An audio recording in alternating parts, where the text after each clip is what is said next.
So, gate 58, gene key 58, the gate of dissatisfaction to vitality to bliss. The I Ching hexagram is the joyous. It's a really interesting study of this gate. And Christina, I'm really excited to hear your framework for it um, because at first I found it to be a little ambiguous. Hmm. Interesting. It's interesting. Yeah, I mean, Gate 58 is literally the joyous, right? Like it is the hexagram is lake over lake, which is the joyous over the joyous, right? Like you don't get much more joyful than that. And we see it in the human design body graph. It lives in the root center, right? And it is the fuel of joy, that it is fueling this idea of enthusiasm and just, embracing life, right? Like that's what Gate 58 energy is here for. Um, and so it brings this to everything, right? So in this transit period, as the sun is going through gate 58, the backdrop for all of us around the planet is this joyousness, right? And this energy for joy. So it's fuel, right? Like this is a fuel gate in human design. And so it's a really beautiful um energy, and it starts on Christmas Day, right? And it does this every year right around this time. And so Mm. this joyous over the joyous has a very deep um connection to the history of how we celebrate this time of year in many cultures, not just this culture. This time of year has been, a festive time of year in lots of places. So I think it's interesting that we have a really good example of this collective energy and what it sometimes can bring forth. Mm. I think that really helped that you shared that term, that it's fuel. That brought quite a bit to light now that of what it does. And when I'm thinking about the low frequency of it, the state of dissatisfaction, that's exactly what you need is fuel to get you from there to as the state of vitality and then eventually into bliss. So it feels like a gate where there's a lot of movement in this due to the fuel.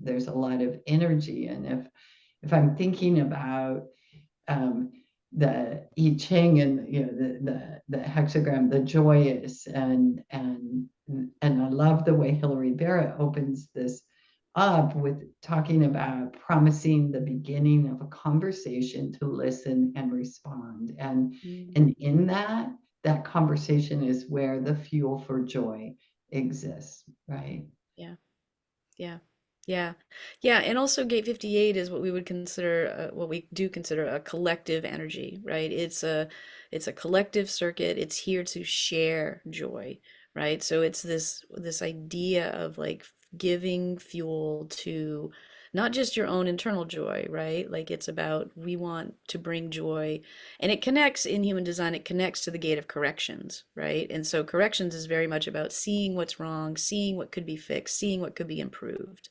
and doing it to bring more joy into the world, right? For the collective, right? And so this is also part of this energy, right? It want again, just as we bring our celebrations, we bring people together this time of year, that is that collective energy pushing us to find this vitality, right? Like to remind us that, yes, there's a lot of work in life, but there's also a real need to celebrate and to be happy and vital and together, right? Like together. This is another part of this energy that's really important. Mm. Joy doesn't really exist in a vacuum.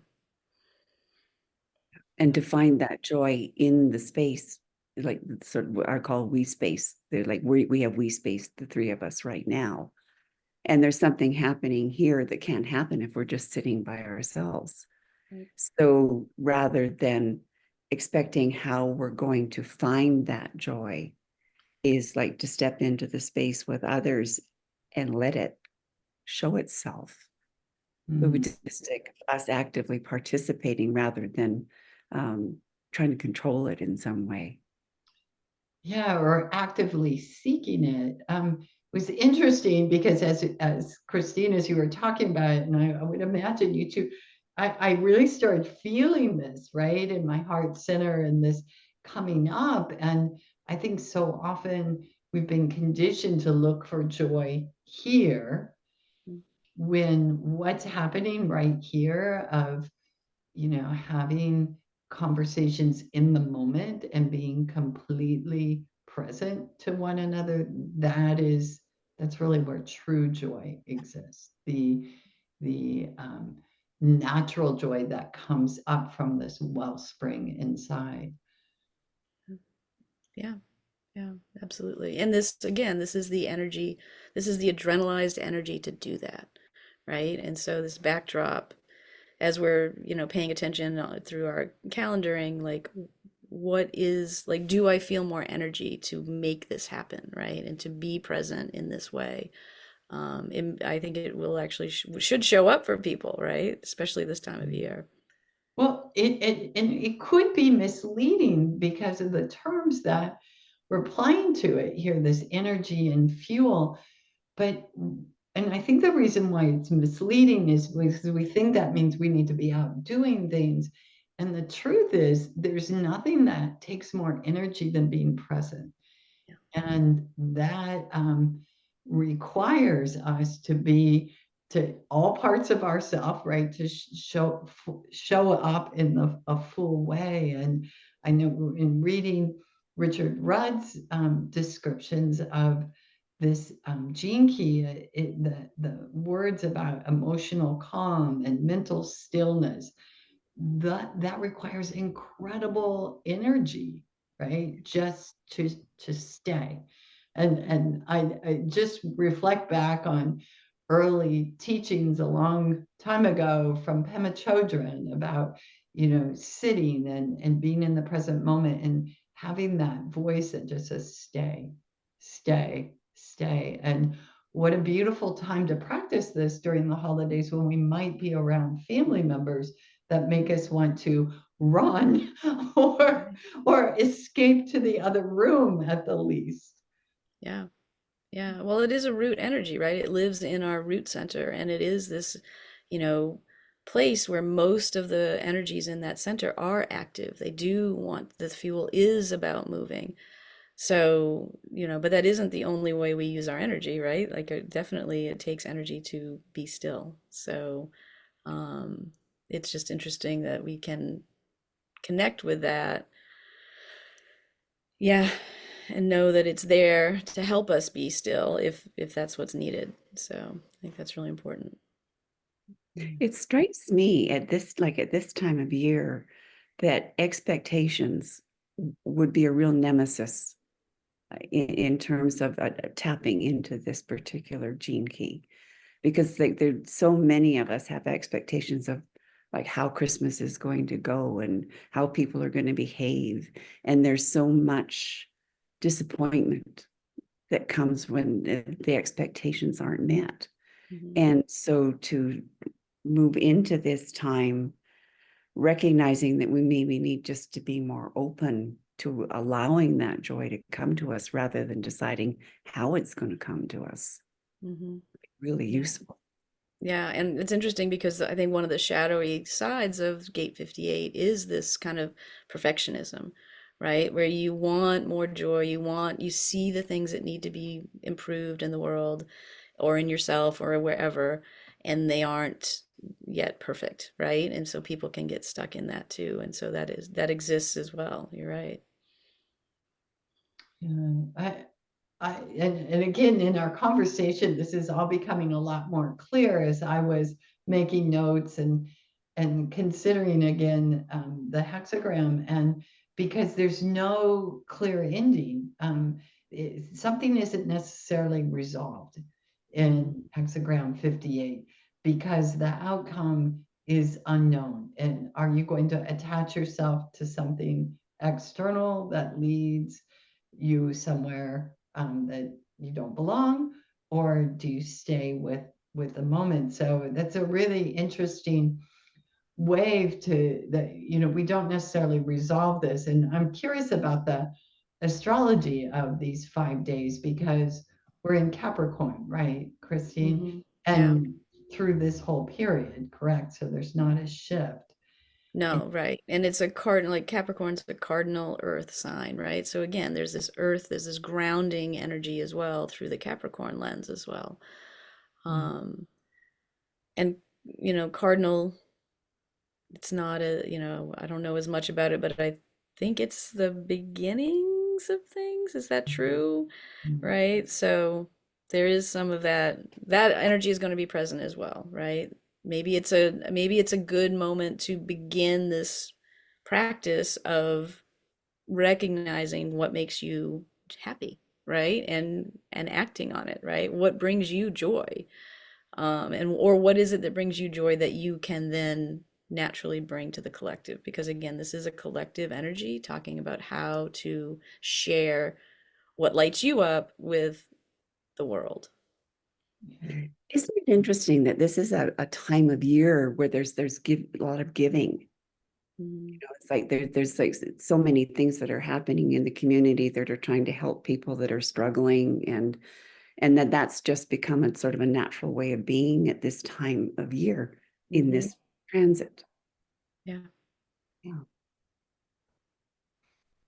Yeah, I mean, things line up on many levels, right? And I was also reflecting on how interesting that this follows gate 10 of embodiment or empowering ourselves. And because to be present and to experience that mental and emotional stillness, we have to first come into ourselves. And Yeah. so this is like a continuation, which if once you start following these and you're following the gifts that are handed out one at a time, their sequence is has a lot of purpose. And, Yeah. and when we look just at one, it's not so clear. But Yeah. I think that's the beauty of tracking them and our experiences during those 5.5 days. Yeah, yeah. Well, I just had a conversation the other day with somebody talking about having to kind of steel themselves for this coming holiday, right? And so it was really interesting. Like they're in that, I mean, and I think it makes a lot of sense. That period right before for us, the Christmas holiday. I know lots of people are in that, like, all right, I'm gonna go back, but I'm not gonna fall into old patterns. I'm gonna do what is important to me. I'm going to speak my truth, right? As calmly and as presently as I can. And then you step into the actual day and you're in a whole other gate and a whole other energy and all bets are off, right? Then you're back in the collective and you're like, oh, right? So I think it's interesting to see that that particular holiday dynamic that is behind all of whatever else we might think is going on internally. And if we can remember that we're not in it alone and that the person sitting next to us and across from us at the table also has that opportunity to tap into this, Yeah. um, maybe we could really create some beautiful things together. Yeah. I think that if one like disappointment was the dark side of this key, Mhm. is that when we're feeling that dissatisfaction is in that looking for the fuel, is recognizing that the fuel is probably going to come from doing something for someone else. It's Mm. like just to smile at somebody and get a smile back, hold the door for them, and just just little gifts that can be done like that. I mean, it doesn't have to be some big thing like, making sure that somebody's got a whole Christmas for themselves, which would be lovely, but much, much smaller gifts uh, could put us in that place of just feeling better about ourselves and what's going on for us just Mhm. by doing something for someone else. Yeah, lovely reminder, Lois. Anything else about this gate that needs to be said?